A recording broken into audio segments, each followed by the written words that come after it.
If someone had told me 2 months ago that my husband, David, would be the one to break my heart, I would have laughed. We'd been together for 7 years, and in that time, I'd trusted him with everything, my dreams, my secrets, even my silliest fears. But lately, things just changed. It started small, a late night here, a missed dinner there.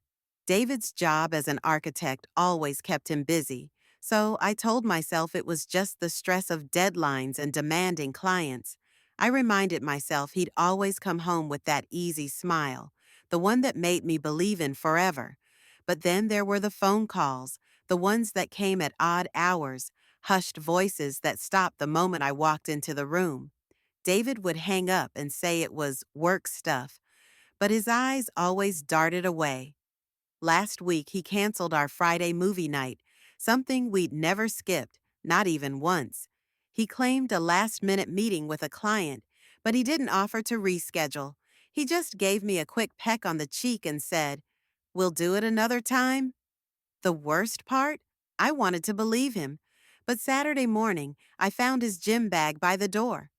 Curious, I peeked inside. He never minded me rummaging before. There, tucked into a side pocket, was a small bottle of perfume I'd never seen before. The label read Eternal Summer, a scent I'd never worn in my life. My heart stuttered. Who was she? I didn't confront him right away. Instead, I put the bottle back and zipped the bag closed. That afternoon, I watched him leave for his meeting with the same easy smile he'd always worn. But now, it felt like a mask. That night, I lay awake in bed, staring at the ceiling, replaying every sign I'd ignored. The late nights, the secret calls, the perfume. Part of me wanted to believe there was an explanation. Maybe a client had given it to him, or he'd bought it as a gift. But the way he'd started to drift away from me, the way he'd become a ghost in our own home, made that hope feel foolish. So I made a choice. I'd find out the truth, no matter how much it hurt. The next morning, I couldn't focus on anything but that perfume bottle. Every time I closed my eyes, I saw it gleaming in his gym bag like a neon sign telling me something is wrong. David left for work early, claiming he had a site visit across town. I watched him pack his laptop and phone, noticed how his hands trembled just a little as he zipped his bag. He kissed me on the forehead. No eye contact, no lingering embrace. The moment the door clicked shut, I felt like the house emptied of air. My heart was a hummingbird, wings beating against my ribs. I needed answers. I started with his laptop. Stupid, maybe, but desperate times, right? It was locked. He'd never put a password on it before. I tried his birthday, our anniversary. Nothing. Next was his phone, but he'd taken it with him, like he always did lately. My head spun. I couldn't think straight. But then I remembered that small, battered day planner he always kept in the kitchen drawer, the one he said he used for backup notes in case his phone died. I pulled it out, my fingers shaking. Most of it was boring. Grocery lists, reminders to call the plumber, notes on projects.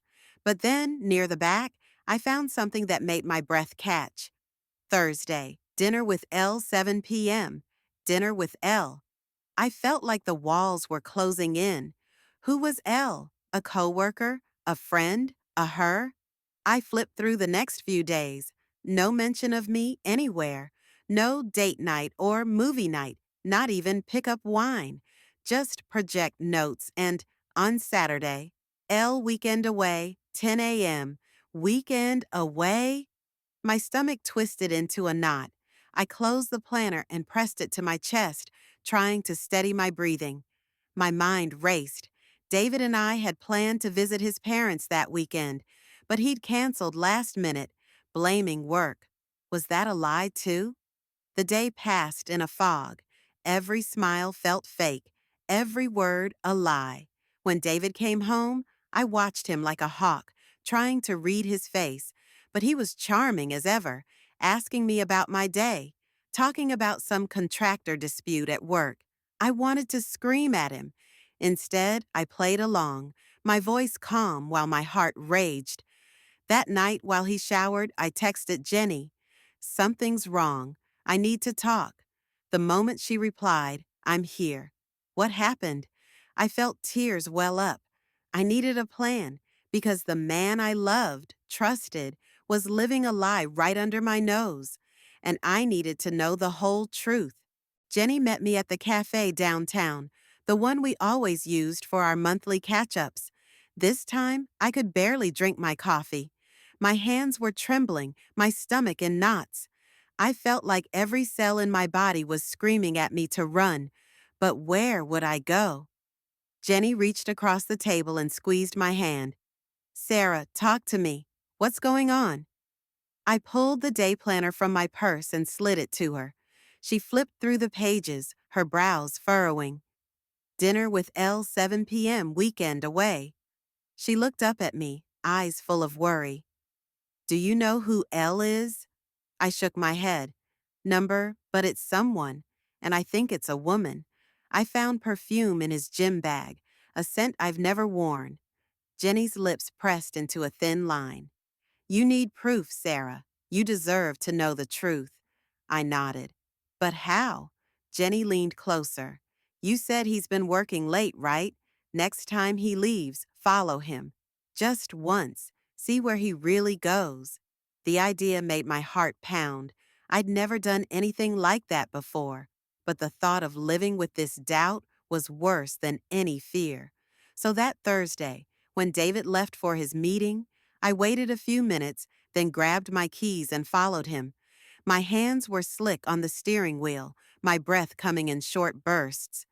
He drove across town, his car blending in with the evening traffic. I stayed 2 cars behind, praying he wouldn't notice. Every red light felt like a test of my resolve. Finally, he pulled into a small Italian restaurant I'd never seen before. He got out, checked his phone, and walked inside. My heart lodged in my throat. I parked down the block and waited. 10 minutes later, I saw her. A woman in a navy dress, hair perfectly done, laughing as she stepped out of a cab. She walked straight to the door, and David was there to greet her with a hug.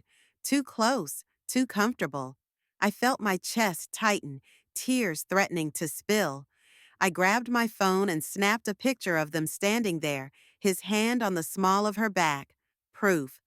Part of me wanted to storm in and scream, to demand answers. But instead, I sat there frozen, my mind reeling. This was real. David was cheating on me.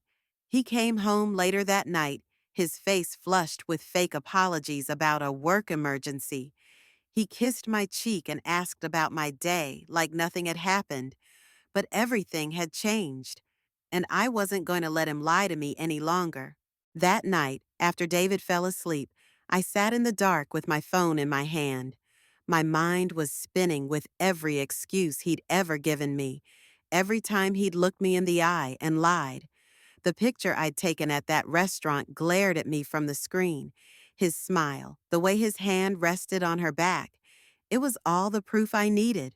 I wanted to scream at him, to throw the phone at his head and demand he explain himself.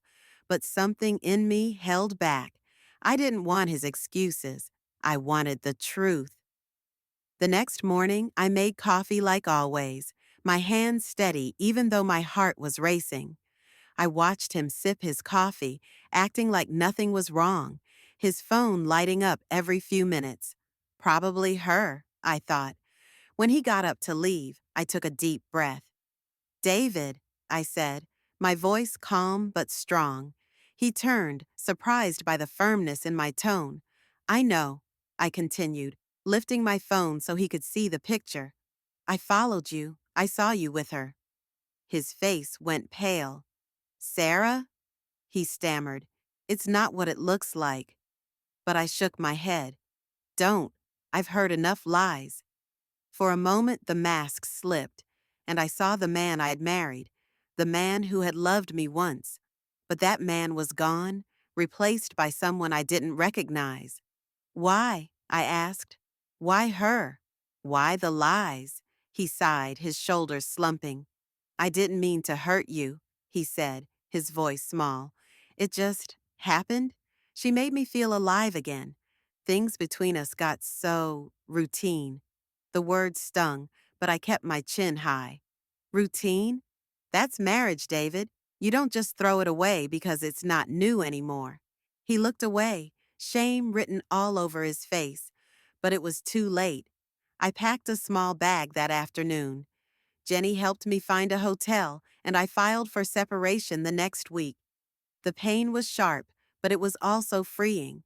Sometimes I still think about the nights we spent together, the plans we made, but then I remember the perfume bottle, the secret dinners, the way he smiled at her. I deserve better than lies and half-truths. I deserve honesty, and I'll never settle for anything less again.